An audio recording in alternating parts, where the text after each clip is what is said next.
was hired as a lead creative for my very first job after graduating as a graphic designer. And in this video, I'm going to explain the 5 exact steps I took to land this job without any professional experience on my resume that you can follow as well. This isn't your cookie cutter job application hacks. This is real, tangible concepts that apply specifically to creative industries that helped me go from being desperate for any role I could find to being paid to fly out for interviews and offer jobs on the spot. I need to preface that these are not quick hacks with minimal effort. These are for those who are genuinely driven and willing to put the work in to make their goals happen, which ties directly into number 5, which is the main thing I wish I knew before I started my job search. But before we get to number 5, we first have to start at 1, which is be a camel, aka adapt, adapt, adapt. Camels have adapted to their environment to make the absolute most of what they have, which is exactly what you need to do. So what does that mean? With these entry-level jobs, and even some of the more advanced jobs, the expectation is that the creative role should do more than just one thing. So if you're a designer who just wants to do logo designs or just wants to do posters, you need to look at expanding what you can do so you can actually offer more value to these companies. Now, I know that a lot of influencers or mentors say that you should niche down and choose something that you want to do, and that may work for them. They're at an authoritarian level, but for you, it's probably not. Because what you're doing by saying, I'm just a logo designer, or I'm just a poster designer, is attaching limitations to what you can actually achieve. So how can you do this? Well, if you're a graphic designer, then you should look into video editing or animation or photography.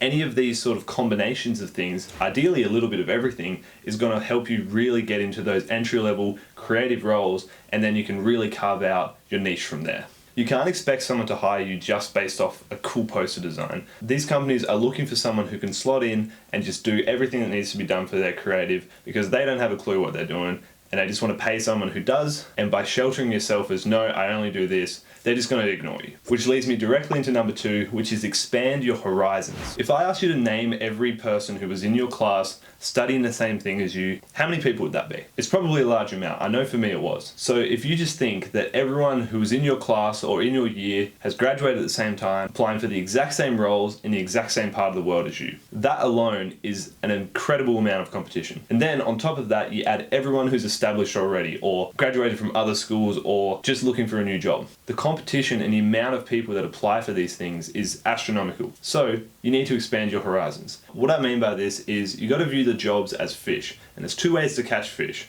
1, you have the best bait there, or 2, you cast a wider net. Look for jobs in neighboring cities or towns, or even states. By increasing your range, you have more options and therefore more chance. This position that I'm currently at, I actually moved states to get, so I'm being serious here. This is especially crucial if you live in a small town like I did. It's competition. Everyone just wants it for themselves, rather than actually being able to help you out. Whereas I found when I was looking at other states, people who knew I was moving or people I reached out to, they were more receptive. They wanted to help. It was one of the biggest factors that got me into this job, was by expanding my horizons, applying for further jobs, and being willing to actually move to make stuff happen. Because if this is a career that you really want to pursue and you really want to make work, these are the things you're going to have to think about. Moving on to number 3, which is a bit controversial, but your portfolio does not matter. Now, what I mean by that is you should not be spending hours upon hours working on your portfolio, building it up into this absolute best of the best thing it could be. I made this mistake. I built mine completely from scratch. I learned Webflow from scratch. I wanted to learn how to make my own.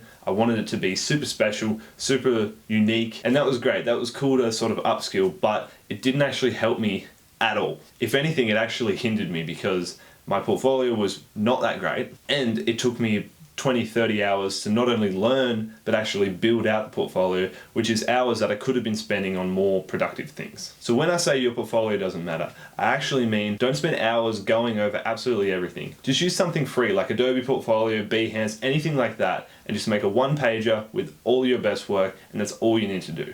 And the reason for that, which this is backed by proof, I've actually been able to ask my employers this and they've confirmed it. They don't care.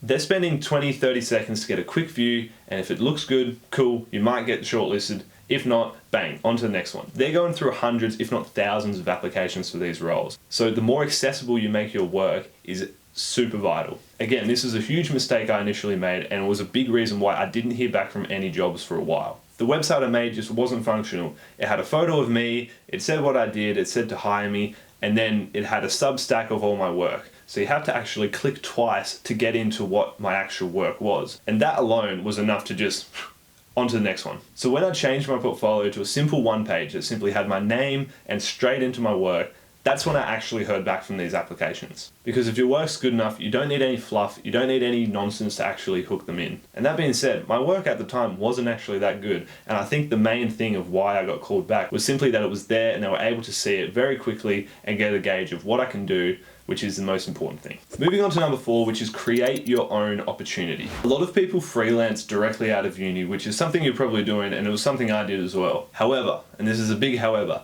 don't pretend that you know everything. The main goal of creating an opportunity is to learn or to find someone that's actually going to give you a chance. And the only way to do that is to just leave your ego at the door. This ties a little bit back into number 2, which is that there's so much competition that if you're not sort of a genuine person who's willing to learn and willing to sort of make sacrifices and do the dirty work, people aren't going to want to help you because they'll almost see you as a threat. As much as everyone likes to pretend it's all lovey-dovey, we want to help out at people in the community, you're fighting for these same roles because there's not that many of them. So here's what I would recommend doing, and this is what I did, which again was a big factor that helped me actually land that eventual first job. Do work for free and don't complain about it. It's as simple as that. Find some local businesses, find some family members, find some friends, anything that will let you do some kind of professional work, and do not charge them. Do not ask them to make any money. Do not ask them for anything. Just say, I want to learn. This is something I want to come do. Would you allow me an hour, 2 hours of your time for me to come do this? And all I ask in return is your feedback. By framing it in this way, you're not a threat, no one has to pay you, and you look like someone who's genuinely trying to improve themselves, which hopefully you are, and 9 times out of 10, that person's going to be helping you out. At least that was my experience. I made logos for some family businesses, didn't say they had to use it, didn't demand them to use it, I just did it. I helped out friends with social media stuff, and I reached out to local businesses asking if I could do some work for them, or simply just doing the work and using that as social proof. And that was actually the one that I think worked the best, where I walked down the street, I saw some things and I thought, you know what, I want to put my twist on it. I'm not saying I want to improve it, that's the last thing you want to do. Don't go up to these businesses and say,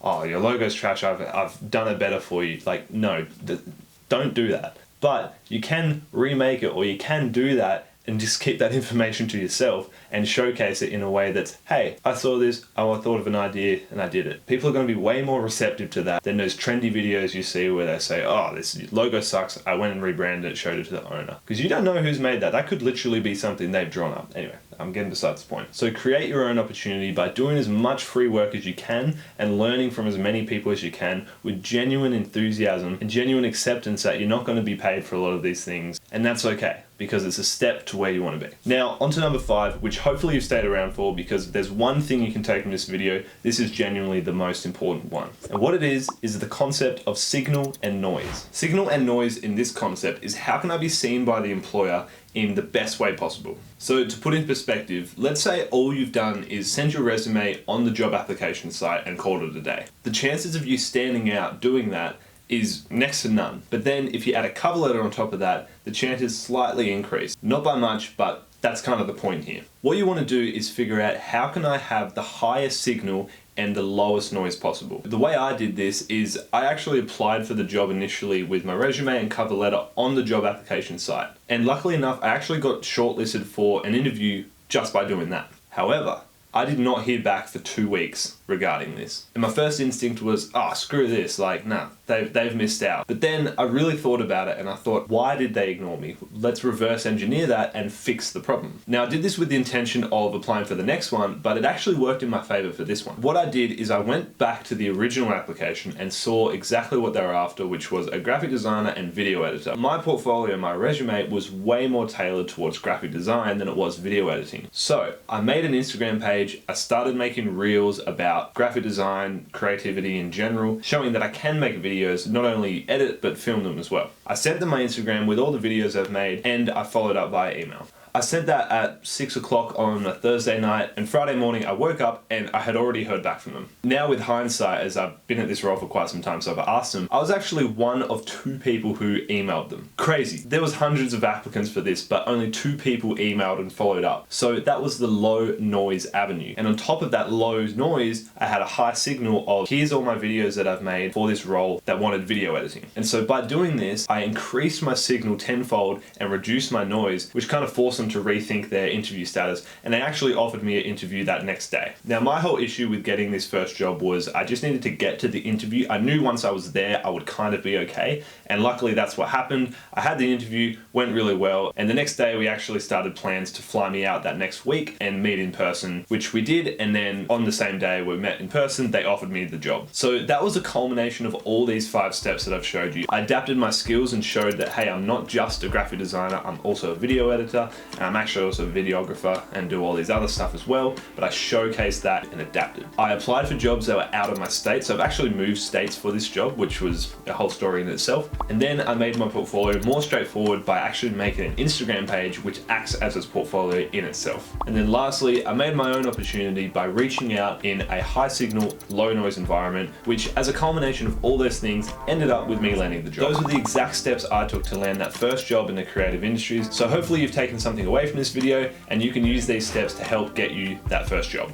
And when you do, come back here and leave a comment, because that would be pretty cool to know that I've actually helped some people. As genuinely, some of this stuff no one taught me, I just had to find out by myself. And yeah, that's it. Now all you gotta do is go after it, make it happen.